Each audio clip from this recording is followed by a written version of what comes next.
Ako ng short video TikTok na i-post sa TikTok.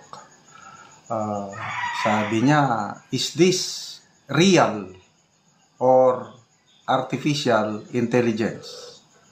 So, pinanood ko yung video.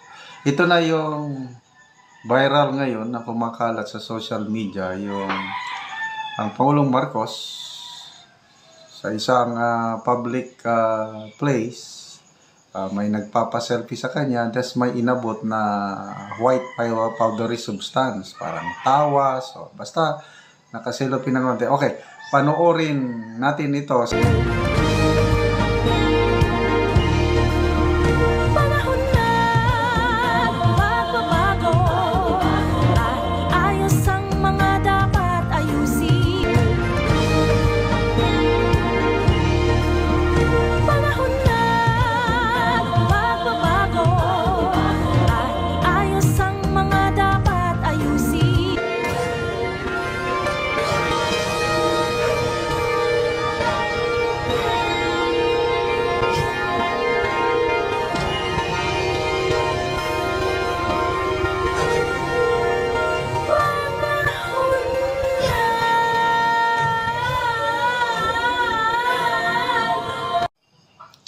So, yan po mga kaibigan, ano ang inyong masasabi?